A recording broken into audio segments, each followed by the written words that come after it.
something that you thought were, for example, before the pandemic, the truth is not the truth now after the pandemic. So to have a solution that really looks at trends and look at, how the buying behavior changes, if customers can become more data driven, but still, have someone to also check that it really makes sense. I think that's a very powerful combination. Welcome to the Hospitality Maverick podcast with me, Michael Tingsager. We at Hospitality Mavericks are here to inspire leaders to create heart-centered and profitable businesses from the inside out, the kind that both employees and customers love and support. In this episode, I talk with Andreas Sjölund, the co-founder and CRO at Quinyx, which are helping companies from hospitality to manufacturing across the globe to manage their workforce better through their software that helps with scheduling, forecasting, engaging employees, AI, and much more. I reconnected with Andreas and it was an amazing conversation. It was one of those conversations that gave you the hope and energy to push forward in these challenging times.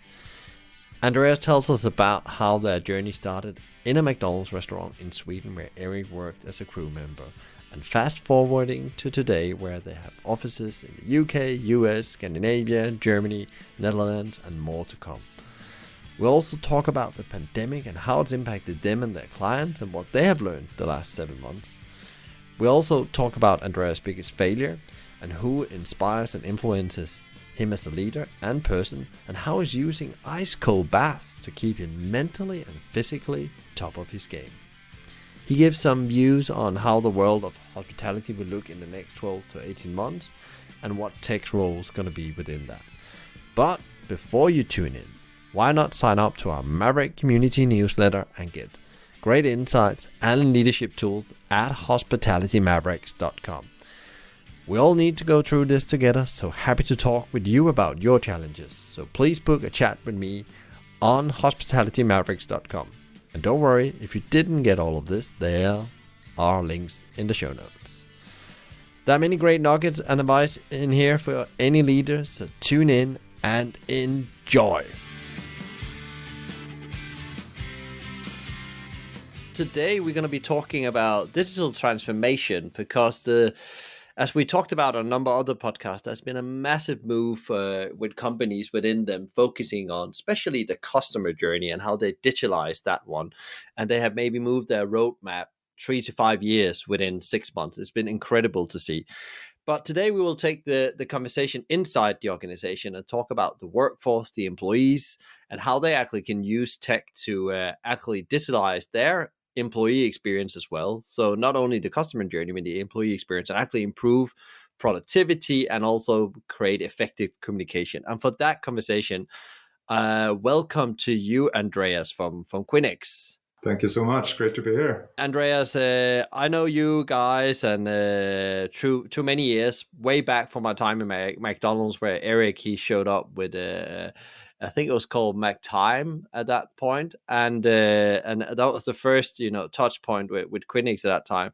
And I always been very personally fascinated about what because you do workforce management and what online scheduling can do for you as an organization and a manager, because suddenly you have an overview and a possibility to impact your organization in a very different way than you could before. I can still remember when I was sitting in McDonald's writing schedules by a pencil, and then down with the rubber to change it in the employee staff room.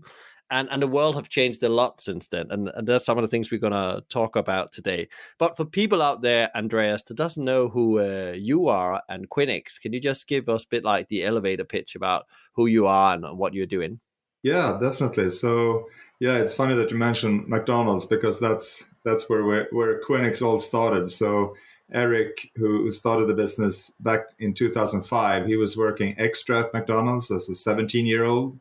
So it was a hot summer day in the middle of Sweden, and he was working there flipping burgers. And he saw in the back of behind him, his manager was on the phone trying to get the schedule to work, sweating, trying to get people to come into work because they took days off and things like that. And he thought, well, there has to be a better way to solve this. So he literally went home to his back room and started building the first version of Quinyx that, exactly like you said, was called McTime back then. and he developed it for his restaurant in Örebro in the middle of Sweden, and it became a success there. And then he went around and sold it to other McDonald's around Sweden, and then they found out about this at the headquarters and bought it in to McDonald's centrally in Sweden, and then it grew into Denmark, I think where you first saw it, and then also over to the UK. So that's how our business started, and then it's been a great journey after that. And I joined Eric. I've been in the workforce management industry for about 18 years. So right out of university, I started working with helping companies with the scheduling and time and attendance. But the customers I met were missing something. It wasn't user friendly. It wasn't good in communication. And when I read about Eric, and he actually won a Nokia phone for his development of the MacTime solution, I called him up and we met, and he showed me the system. And back then, it was something completely new. It was colorful. It was web-based. It had these communication aspects. So we started working together. I started to sell the solution to other companies around Sweden, and then Norway, Denmark, Finland. And then also continue growing the sales team over to the UK, into Germany, the Netherlands. And now I moved to the US a year and a half ago to help set up our business over here and continue the growth. So it all started with McDonald's in one local restaurant, and now it's grown. So we have over 1,000 customers, a lot of them in the hospitality retail sector. And we're 280 employees now worldwide, and we have offices now in Australia, in Europe, and in the US. So we're covering a big part of the world. So it's a pretty good story, I think. I'm very proud of what we've done and how many customers and employees we have helped during the way. Yeah, that's quite an explosive journey, because it's within a decade almost, isn't it, that all this has happened? And recently you bought a new company, an AI company, and everybody talks about AI. McDonald's bought an AI company last year, and now you have bought a Widget Brain in the Netherlands as part of your solution. Can you tell a bit more about that? Because I think AI is very interesting when you think about the small margin world of hospitality and retail, and what it actually can do for the managers and the employees. I'm really excited about that. So as I started talking about in the beginning, our solution was built more for scheduling and communication and employees in the beginning. So to be able to do a good schedule, not with paper and pen, but online. And also to have employees being interactive with the schedule, so they can have more flexibility and be more empowered in their own life, which we see creates a lot about more happier employees and happier business.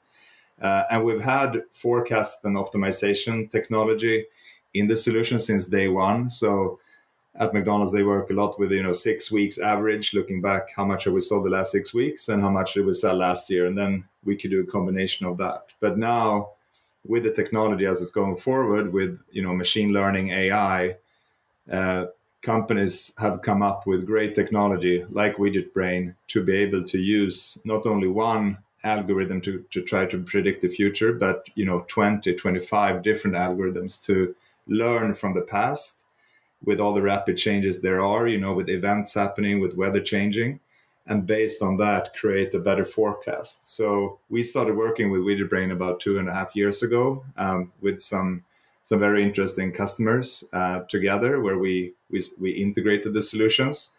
And then we found more and more customers being interested in this, and we saw the results of the customers that were using it. So Widget Brain saw the power of connecting to a workforce management solution, and we saw the power of getting this technology inside our solution. So now we can offer AI, machine learning, forecasts, and workforce optimization that takes both the business needs and the employee needs in mind to create the optimal schedule where you can sell more and you can also save money on payroll costs. So it's a really powerful solution now. And with this, that's why when they had a business in Australia that is going really well, and they also had an office here not too far from Boston, where I live up in Vermont, and their head office is in Rotterdam, as you mentioned, in the Netherlands. So we got a boost of 50 really talented people into the company, and now we can offer a stronger solution together. So, what is it, the outcomes that the companies you're working with? Can you give a couple of example of what is it that they suddenly have they didn't have before? You said you had a forecasting, and I can remember McDonald's is very known for your averages going back and applying that to the future. If you grew 3%, you'll probably grew 4% this year. That means your staffing would look like the next 3 months and so on. But what is it that AI can do that the forecasting tool you had before couldn't do? Yeah, it's a good question, and I try to keep it simple because it can become a bit complicated. But it's really looking at, so with the example I made, we had one algorithm that was looking at the 6-week average and last year. Now, an example, and this is only one of the algorithms we have now, but instead of having one of these sets, you can have 20 run simultaneously. So you can look at 8 weeks back, 12 weeks back. You can, and the algorithm learns from the result. So if you used one of these 20 algorithms, and that was the best accuracy compared to the other ones, the solution will automatically focus on that algorithm and learn by itself all the time by looking at historical data, looking at outliers. So we can see, compared with just having that historical 1 year and 6-week average, we can become much more accurate in the forecast of how many people that will come in and buy a burger, or buy a pair of jeans, or things like that. So with the technology, when you can do a better forecast, you can also better schedule your employees when you really need them in the store or in the restaurant. So if that's all tied into then the workforce optimization rules, so then we can have more flexible rules. So let's say that you will sell this many hamburgers, you have sell these many drinks, and these many milkshakes. Based on that, the schedule can also create a schedule, and also what you should do during that schedule. So you can still keep it simple just when you need people on work, but it can also place you. So you should be, in back office, or you should be flipping burgers, or you should be, cleaning the floor. So it depends on the appetite of the customer. We can still keep it really simple, but we can also make it very detailed depending on the needs. But that's trying to explain very high level how the algorithms and how the difference is compared to earlier. Yeah, where I can see, something with AI in many technologies within restaurants is that a lot has always been on the GMs or the responsible management team's experience within that location, and all the data you had from the past suddenly will just be gone, and all that knowledge coming in as a new GM, then you have maybe, if you're really good, you will pick it up within a year, all the different trends you need to be aware of around your scheduling and your volumes. If you are a bit less experienced, 3 years, and you're a rookie, then it's maybe 5 years. And that's a long time to wait to hit the right labor and food cost for that sake. So I guess that's where AI really can optimize that from a leadership point of view, that you have that data from day one. You're no doubt about this is how it should be done, because this is how it's been done the last year or 3 months. Exactly right. So there's a lot of, in big organizations, still a lot very dependent on, as you say, the restaurant managers with the knowledge that they have in their head. And it's also what we see is, even though, and that's important to have that local knowledge, but that can also be questioned sometimes, because, we're working the same way all the time, and something that you thought were, for example, before the pandemic, the truth is not the truth now after the pandemic. So to have a solution that really looks at trends and look at, how the buying behavior changes, if customers can become more data driven, but still, have someone to also check that it really makes sense. I think that's a very powerful combination. Yeah, because there's one thing I always try to say to people: take the gut out of these day-to-day decision, because there is so much. All the data you have from your different data sources, you will have facts on that. But what is besides you have this new exciting adventure with AI? What is the one thing that made Quinyx really solve customers' problem, and what is that? Yeah, no, so it's really the combination of, our motto is, happy workforce, happy business. So we really believe at Quinyx, you can have the best scheduling system in the world, but if you don't have engaged employees, it doesn't matter because they won't be as effective or productive as you want them to be, and they won't be happy and they will leave, and your turnover on employees will go up. So we have invested a lot in the mobile app, in the communication, in the engagement part of workforce management. So, examples like you can send out surveys to the employees of where they see their schedule, where they can swap shifts with each other, where they can book open shifts and see how much they make. You can also communicate. You can set out questions like, how do you feel today? How stressed are you with the COVID situation? What do you have any allergies for the Christmas dinner or things like that? So it really increases the communication and engagement with the employees so that they can be more flexible in work. So it's that combination together with the user friendliness and saving admin time for a manager. Because if you, it's very different depending on the restaurant or store, but usually the manager doesn't like to do scheduling. They don't like to do the time and attendance and the proving. Like that should just go quickly and it should be correct, right? So if we can help the customers and the users to save, 10, 20 minutes up to, we see 50 to 80% saving in time, that also creates the manager happier. They can be on the floor coaching the personnel. They can, help selling and focus on things that are more productive than just sitting back door, trying to figure out the best schedule. So it's really, the engagement piece, the user-friendly piece that saves time. And also now the data-driven workforce management with the automation and optimization, and that you really can follow that in a better way. Yeah, and I think again, that still a lot of tapping into Excel spreadsheets and paperwork that's processed through many retail and restaurant world. I know that for a case, and I think it is an interesting journey coming now with the new world we're coming into. So talking about the new world, the pandemic broke out and everybody has been impacted. And I guess you and your customers also got, like anyone else, surprised back in March when the whole world in principle closed down, and now we are opening up, closing down. What is happening in your world, and how has this impacted your clients and what you've done, what you learned?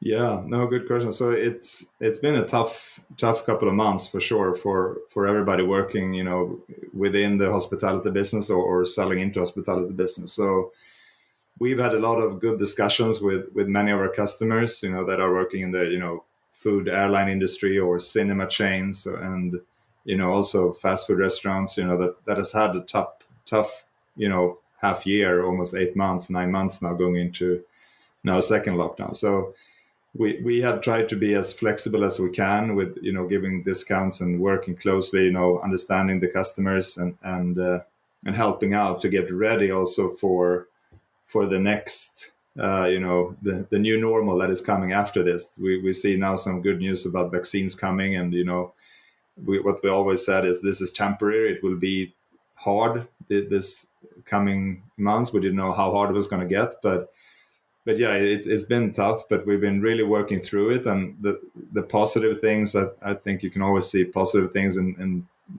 really hard things as well, and that's been that. We have had customers reaching out and, really, telling us, we now understand what you're talking about. The communication is so important. We really now understand how important it is to digitalize, which has been, it's been good. So we still have, managed to get some new customers and starting helping them. Some customers has also seen this as it's a slow time now.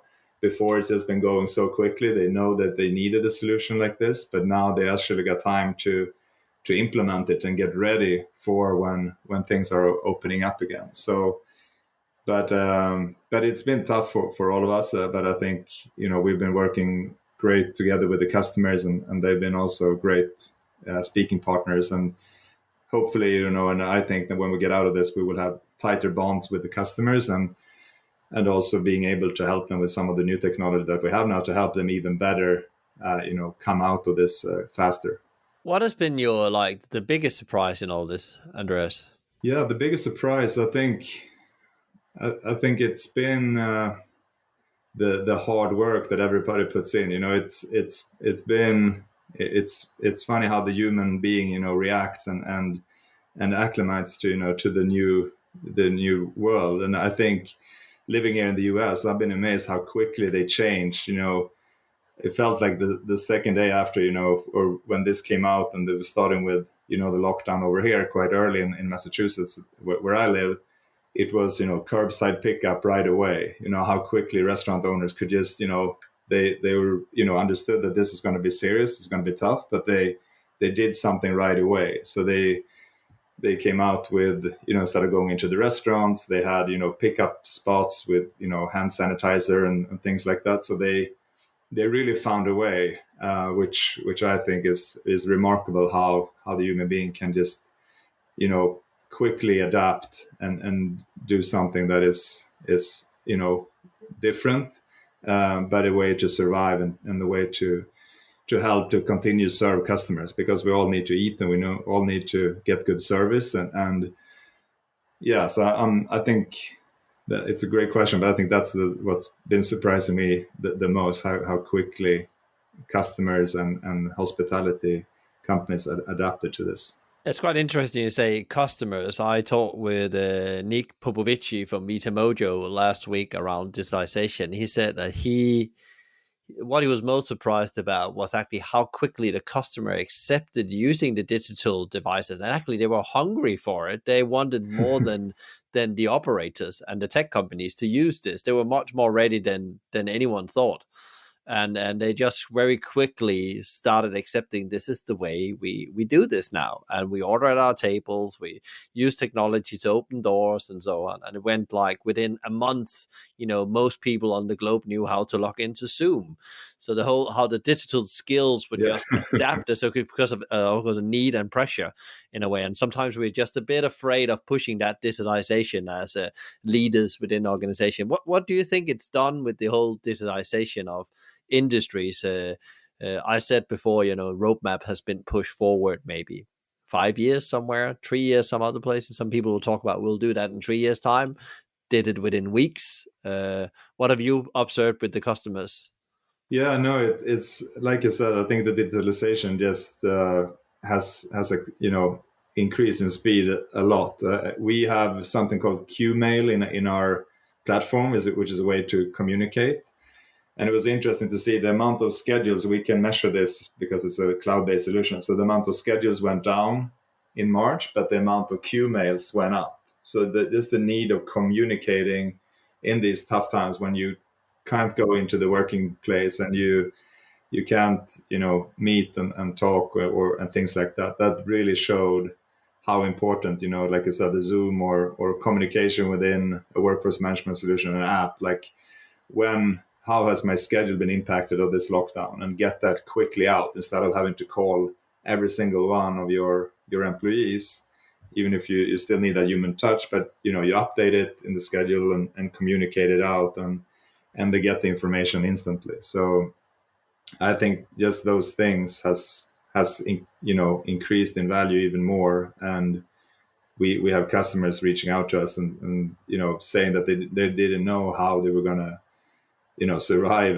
and handle the business if they couldn't communicate in that effective way. So I think I think it's a great point what you mentioned with customers, because how we also adapt with over here, you go to a restaurant and it's a QR code for the menu, and now that's the new normal. So you take your phone, you scan the QR code, you get the menu, and it's almost strange when you get the handheld menu now, right? Because you're so used to the QR code. So yeah, it's really interesting to see how both customers and companies adapt to the new normal and the new way of working and also eating. And I think one thing that's really interesting also, if you take like scheduling, I'd always said that, that would be one of the first thing you do on a digitalization unit, because then you are starting digitalizing your staff, and then it's easier to digitalize your customers. That always been my approach. And I know other people start in the other end with the customers first. But again, what would you say the degree of digitalization is when it comes to workforce management? Because I think still my belief, and maybe I'm wrong here, my belief is it's still radically low, especially in hospitality compared to many other industries. like you said, I think we're also selling into warehouse logistics, to healthcare, and to retail, and I think especially fast food industry and QSRs has been quite early on the adoption of at least having a tool for this. We see now with the warehouse logistics going up, the interest from that type of customers has really increased, that we see. But then it's also about getting it out and really using it, right? You mentioned yourself, even there are customers that has a great system, but they still use Excel spreadsheets because it's too complex. And I think that's so important when you roll out the software, to really get the users with you and to get, the input from the restaurant managers and employees that are going to use the system on a daily basis to make sure that it works, because otherwise the digitalization will go the opposite way, and you will still have the Excel spreadsheets or workarounds. So I think the hospitality business, especially that user friendliness, that fast, the things need to go quickly and it just has to work. That's so important for it to work.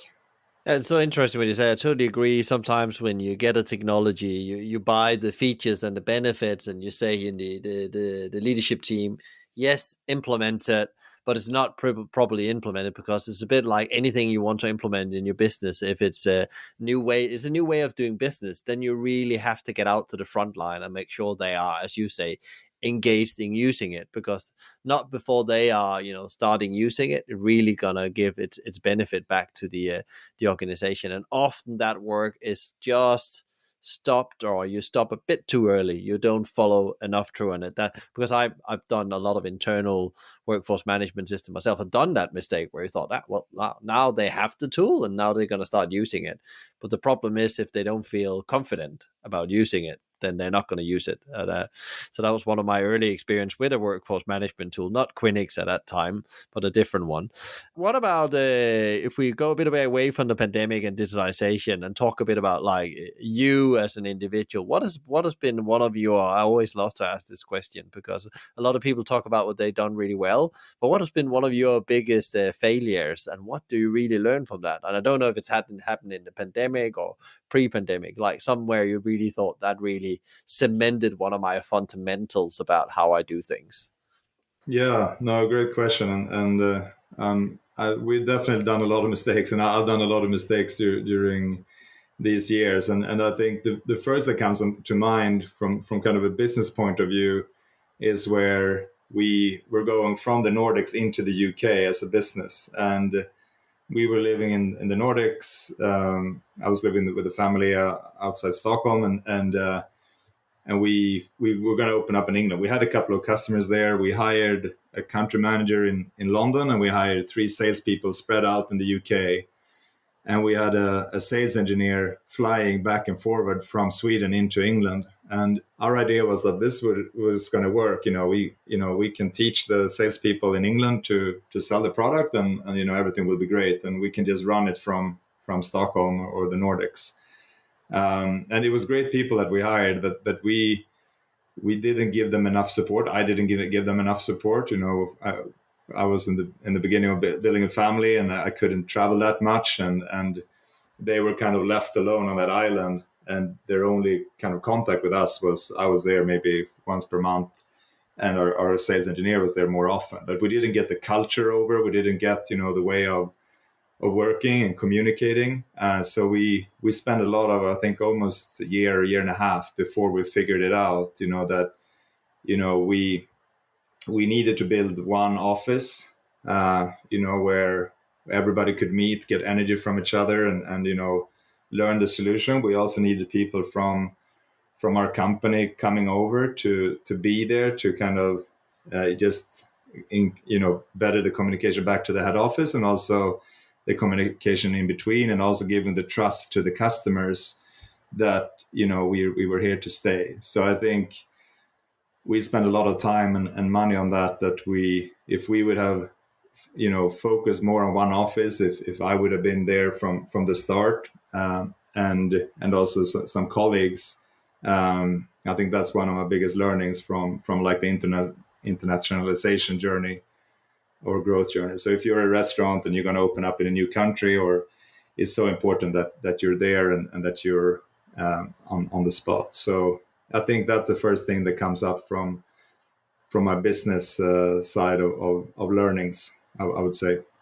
And it's super interesting, and I have similar learnings where just within your own country sometimes, where you scale the business and you forget that what you're really scaling is culture and the story of Quinyx, or what any business is, and that can't be told often enough, especially in the early years, because that actually set the foundation for performance and what expectations are, and how do we do things around here. So that's a really good example, and I know how important, like it must be hard for you guys in the moment, because you're very focused on the culture element, because you do these workforce management days, once a year. I can remember they've been in London, and you can feel that the team is like quite tight, and they spend a lot of time together. You can see they build some special relationships with each other, which is often culture is about the relationship you have with each other. So I can imagine right now it must be tough when you can't meet up this year and work together. Besides, you are having a lot of Zoom calls. It's something that is, of course, making things tougher now with this, especially growing the business and hiring new employees to the business, and to get them to get that culture and energy.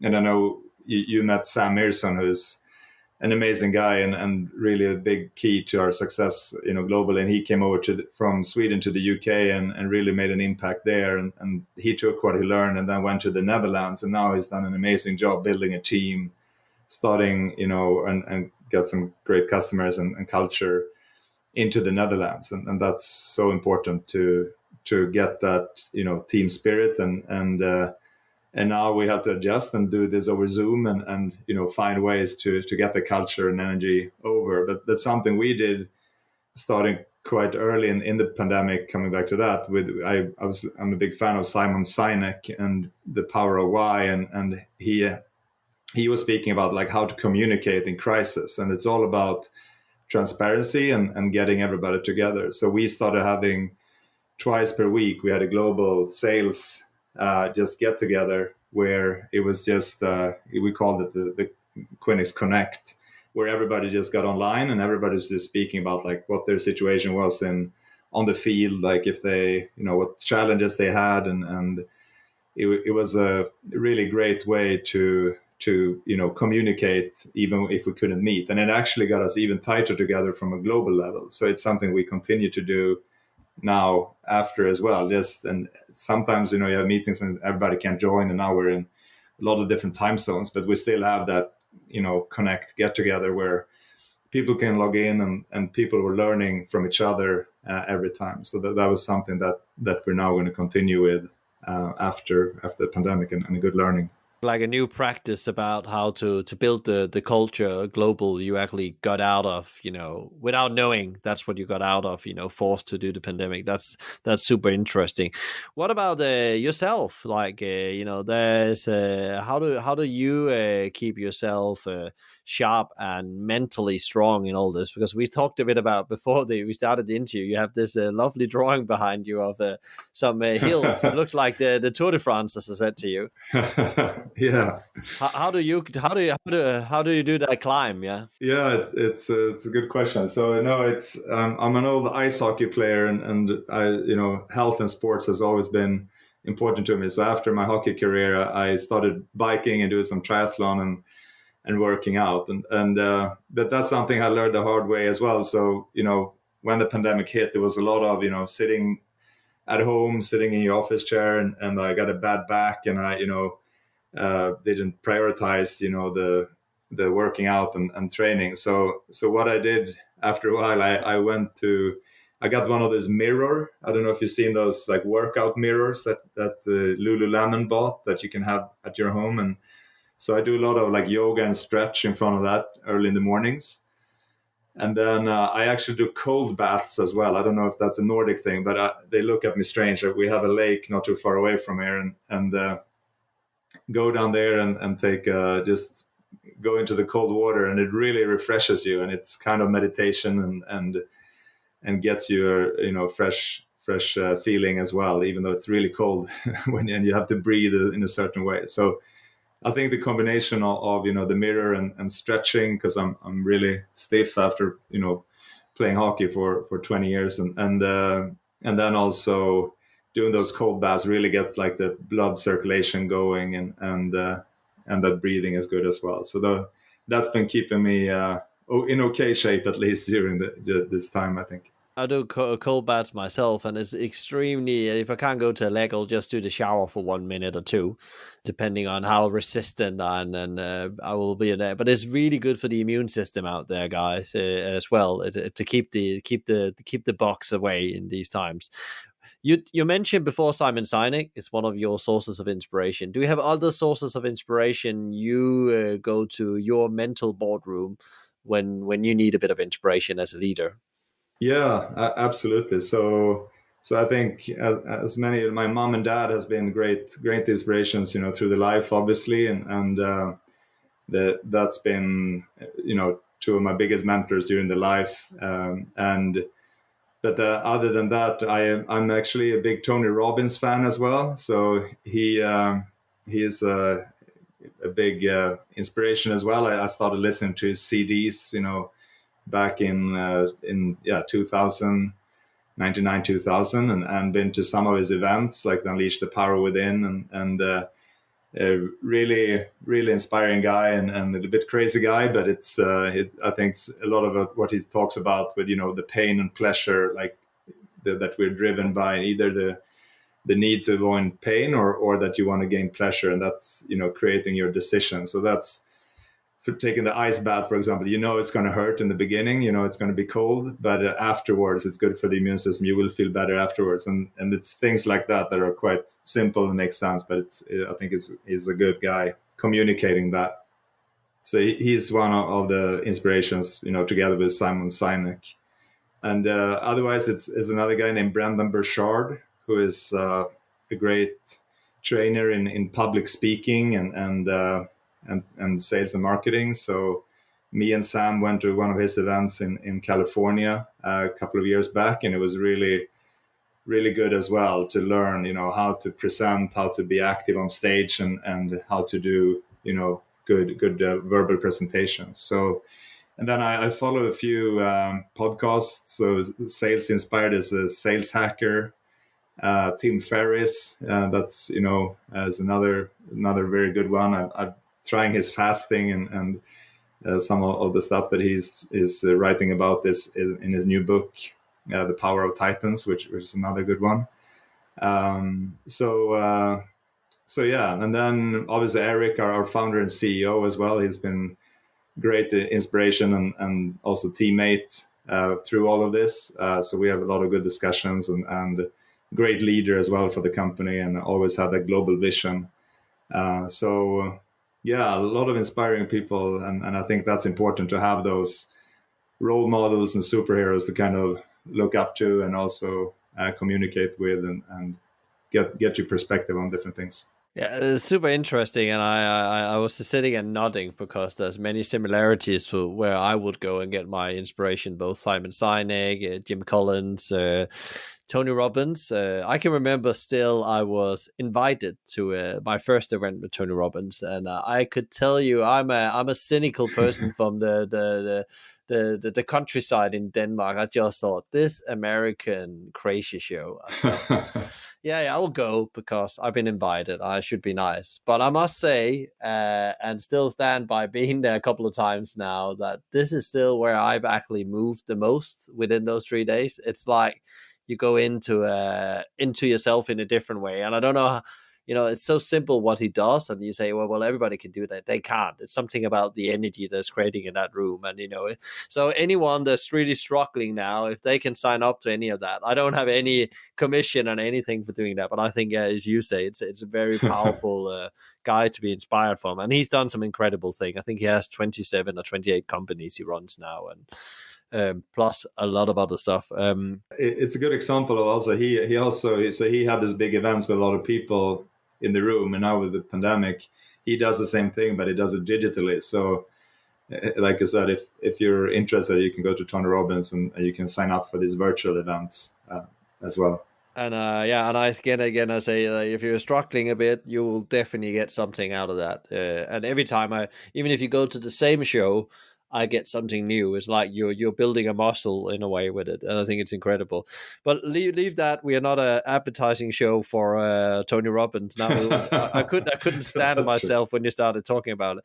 What about the future again? Let's look a bit into the future. You have a lot of customers in hospitality, and that's also where you started out with McDonald's. How do you, because the future looks, quite dire for hospitality right now. We are looking at maybe 60% closure rates across the globe, maybe in some countries less, maybe some countries more. What is your prediction for how hospitality is going to evolve and how they're going to come out on the other side? There's still a long journey to go. I don't know how far we are in this long climb we are going through. Yeah, no, good question. I definitely think it will bounce back. It will be a bit different in the beginning, but I'm 100% sure, that this business will bounce back, because I think now also being in lockdown, it taught us, to not take things for granted. And when you go out with your wife to a date and to a really nice meal, and I think it taught us to appreciate that more and how important that is to get by and to socialize. So I think the service will be even more important going forward. We actually see this already in retail, even before pandemic here, with like Amazon is taking over so much, so that for the retail to survive, they have to invest even more in the people, in the service, in the experience. And I think that's true for hospitality as well. That historically always has been, really good at it. But I think it's going to be even more important to have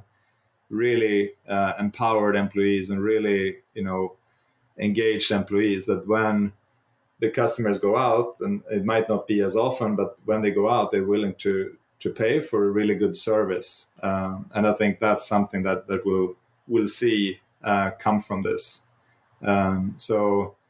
I'm excited for the future. I think now with the I've been reading a little bit about what happened with the Spanish flu and things in the 20s, and then the 30s came, and people were even more happy and even more outgoing and things like that. So I really hope and think we will see a really good bounce back when we can feel safe, when we have a vaccine that works, and people that has been sitting at home, that has this urge to get out and meet people and get good service and eat good food. I think that's going to come back. So it's all about getting ready for that now. Of course, surviving during this time, and prepare yourself with the right tools and the right mindset during this tough time, that it is temporary. It will come back. It will be a little bit different. You have to adapt a little bit, but don't forget the basics with customer service. I think it's going to be so important.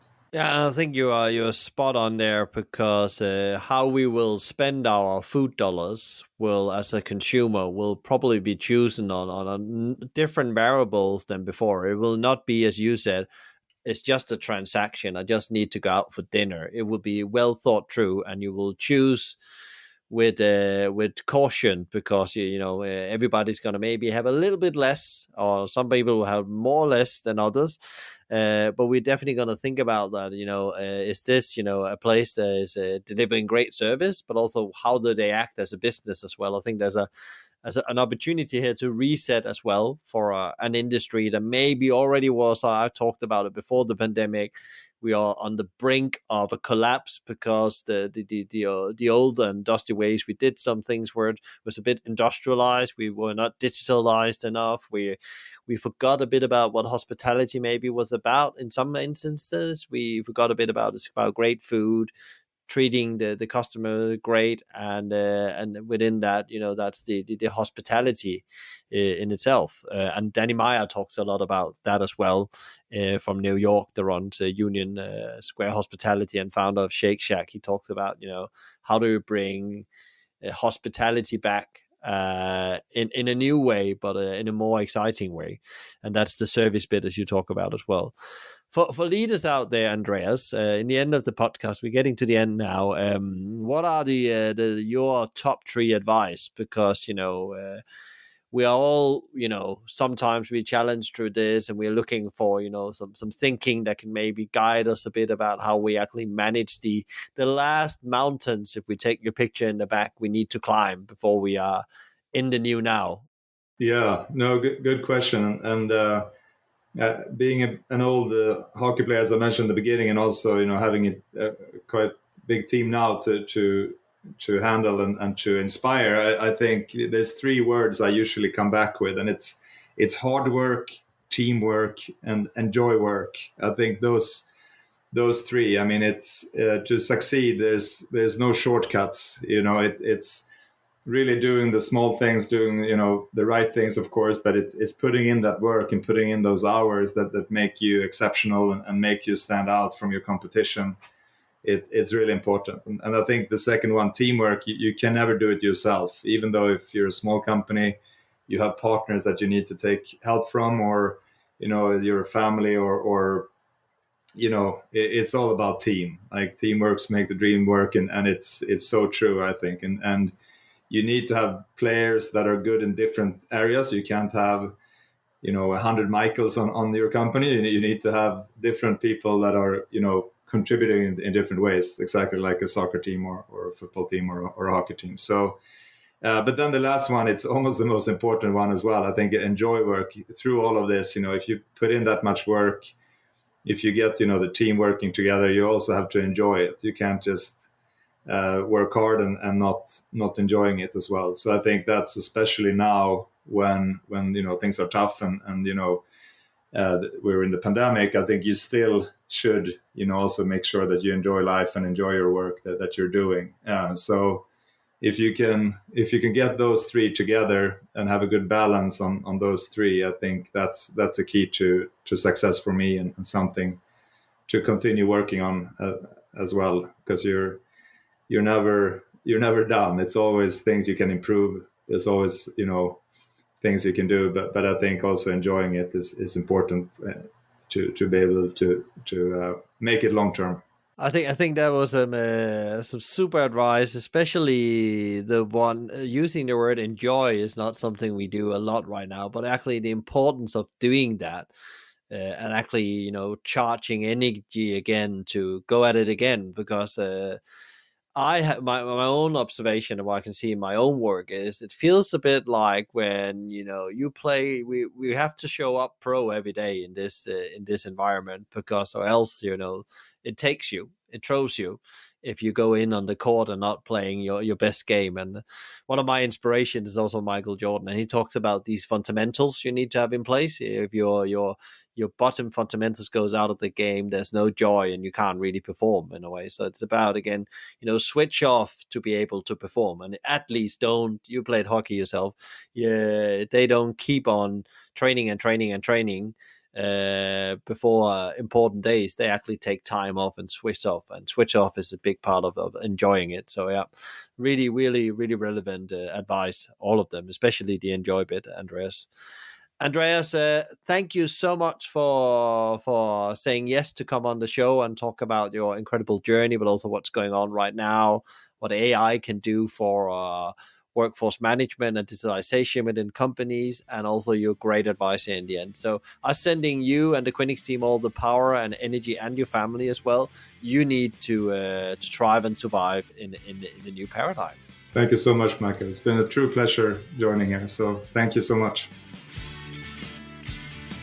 Andreas, amazing, really interesting insights on how AI can help you making better decisions as a leader, and also some great advice on how to build a strong culture and how to set yourself up to play your best game. If you want to get inspired about building stronger workforce with tech, please also check out the episode 58, The Power of Flexible Staffing, with Scott Irvin, the founder and CEO of Higher Hand. If you enjoyed today's podcast, please share, rate it, review it, and subscribe to one of our channels. Tune in next time for another interview, and in the meantime, find out more about us and subscribe to the community and download free leadership tools at hospitalitymavericks.com. And please also join the Game Changer Facebook group if you want to be on the forefront of what progressive leaders are up to in the hospitality industry. If you did not get this, don't worry, there will be links in the show notes. Thanks for listening, and be Maverick.